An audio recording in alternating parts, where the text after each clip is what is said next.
में जदगी होती है, 850 में सीवेरियन होता है, 3500 में वेंटिलेटर चार्जेस है, 50 रुपीज में टोटल इन्वेस्टिगेशन है, 500 में डायलिसिस है, 4500 में एंजियोग्राफ है, 25,000 में एंजियोप्लास्टी स्टंट के साथ है, तो 500 रुपये में सीटी स्कैन है, तो 3,500 रुपये में एमआरआई है।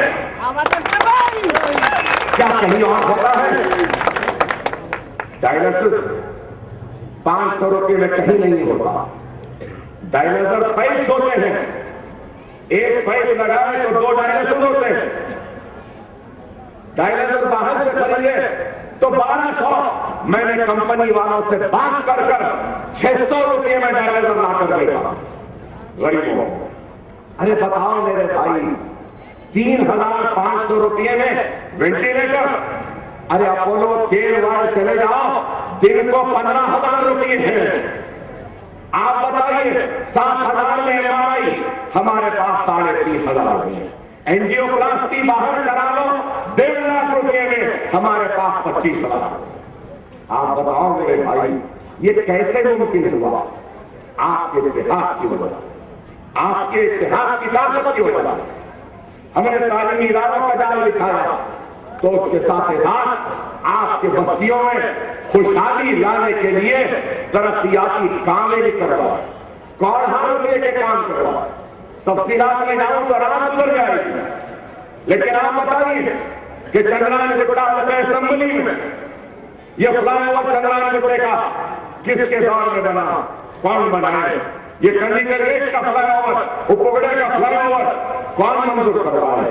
फिर आज चंद्रायन गुट्टे में कितने इंजीनियरिंग कॉलेजेस हैं?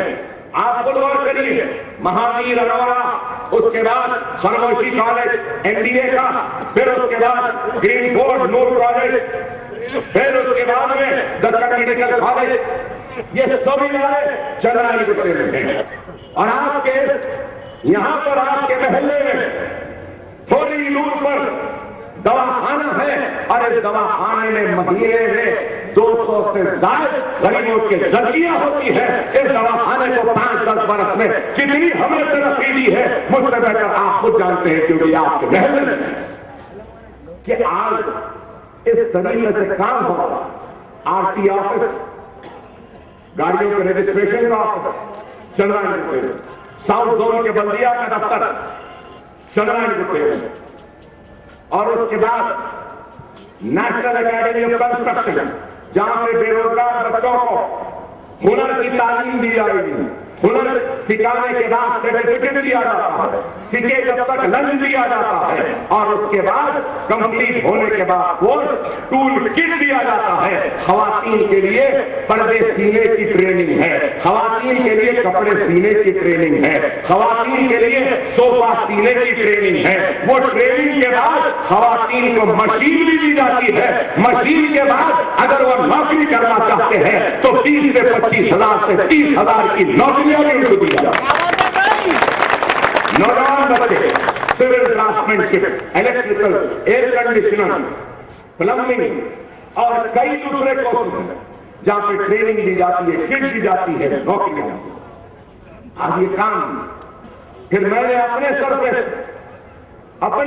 से तालाब कट्टे में मदरसा बनाया, फूलबाग में मदरसा, बाबा नगर में मदरसा, और उसके बाद रियासत नगर जमाल कॉलोनी में मदरसा, और मेरे सारे मदरसों में 5,500 बच्चे मुफ्त तालीम हासिल कर रहे हैं।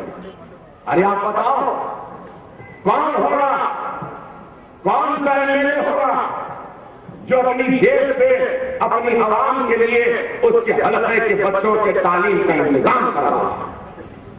अरे लोग तो एमएलए बनते हैं दौलतमंद बनने के लिए, अपने घर की कुल्फत को दूर करने के लिए, अपने बच्चों को अच्छी तालीम देने के लिए, अपनी औलाद के मुस्तकबिल को संवारने के लिए।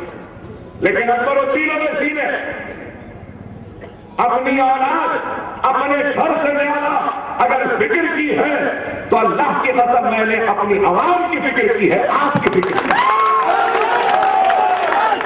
और अगर मेरी इन बात में सच्चाई नहीं है तो शायद मैं आज जिंदा नहीं होता और आपके दरमियान में। अकबरुद्दीन ओवैसी सच्चा है और आज भी कहता हूं कि मैं कभी भी दुनिया के लिए नहीं जिया, मैं जिया हूं तो अल्लाह और अल्लाह के हबीब मोहम्मद मुस्तफा सल्लल्लाहु अलैहि वसल्लम की उम्मत के लिए जिया। गरीबों के लिए जीता हूं, यतीमों के लिए जीता हूं, बेवाओं के लिए जीता हूं, जरूरतमंदों के लिए। यतीम खाना बनाने का वादा किया। निजामिया वालों ने कहा कि अकबर साहब यतीम खाना बनाना आसान है, चलाना मुश्किल है। तो मैंने पूछा मुफ्ती साहब से कि क्या करो, तो बोले अकबर साहब आप यतीम खाना यहां बना दो, हम चलाएंगे। मैंने उसी वक्त 1 करोड़ रुपया जामे निजामिया को दे दिया कि यतीम खाना बनाइए, वहीं पर बच्चों को रखिए, जामे निजामिया में यतीम खाना ज़ेरे तामीर है। अरे ये हमारा काम, ये हमारे खिदमत। अरे आज मैं आपके दरमियान में खड़ा हूं, आपसे मुखातिब करने की कोशिश कर रहा हूं। मेरे दिल में एक जज्बात का समंदर है, अल्फाज को रोक रहा है और शायद मेरे जज्बात पर मैं काबू ना पा सकूं और मेरे जज्बात मेरे आंख से आंसू के शक्ल में निकल पड़े, उसको कंट्रोल कर रहा हूं। अरे मैं आज जो कर सकता था किया, और ये जरूर कहूंगा कि जितना किया है बहुत कम किया हो, इससे बहुत ज्यादा भी करना बाकी।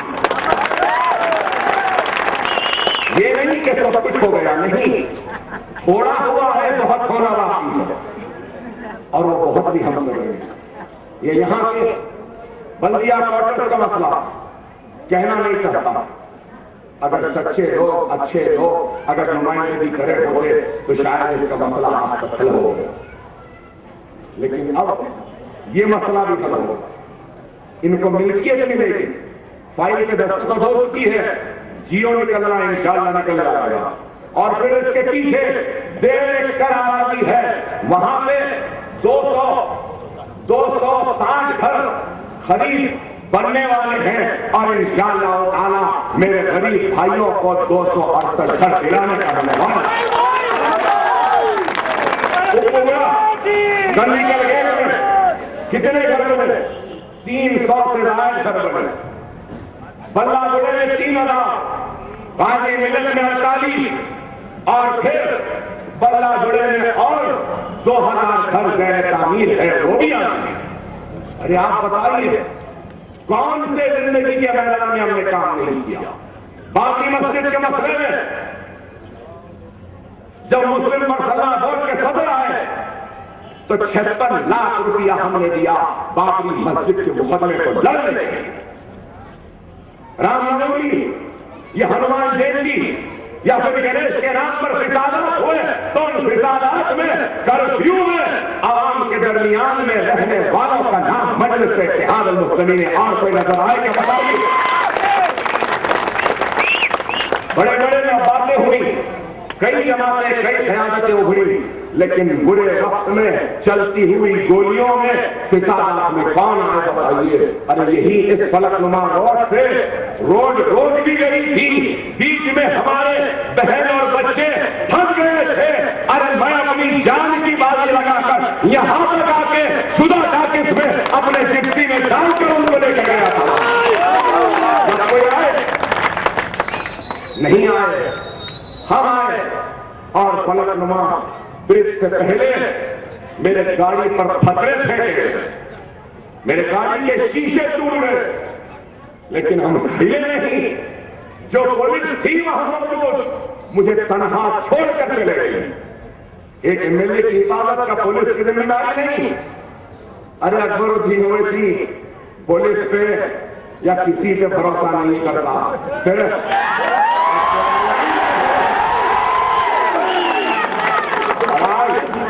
आप गौर करें कि मसाइल हैं, रहेंगे, आते रहेंगे, जाते रहेंगे, लेकिन हमको ये देखना है कि मिल्लत का वसी तर मफाद कितनी है। आप लोग आते हैं हमारी सुकून इंतशार को पैदा करने के लिए। ये लोग आए थे 1992 में और इल्जाम लगाए सौदेबाजी का। अरे 92 से लेकर 2014 आ गया, आज तक एक छोटा कागज का टुकड़ा जिससे कि यह साबित कर सके, जो कि सबूत की शक्ल में पेश कर सके आपके सामने कि सालार में बाबरी मस्जिद का सौदा किया, नहीं पेश कर सके। अरे जिनका वजूद झूठ पर कायम है, जिनका वजूद है तो झूठ पर, तो इनका खिताब झूठा, इनके वादे झूठे, ये खुद झूठे, और आज वो आपके दरमियान में आकर तफरीका डाल रहे हैं। आप और करें मेरे भाई, हमारे कौम में हाल ये हो गया है कि ठीक है अकबर साहब आप स्कूल बनाए, मेरे बच्चे को क्या पढ़ा क्या? अरे भाई मैं वो काम कर रहे होंगे, हमारे को क्या हुआ? अरे मेरे भाई, इनफरादी मफाद को न देखो, इज्तिमाइयत को देखो। अरे इज्तिमाइयत में फैले हुए नहीं वो देखो। अरे आज ये मुल्क फिरका परस्ती की तरफ तेजी से बढ़ रहा है, आज ये मुल्क फिरका परस्ती की तरफ तेजी से बढ़ रहा है। आज हिंदुत्व ताकतें एक जगह आकर इस मुल्क को हिंदू राष्ट्र में तब्दील करना चाहते हैं।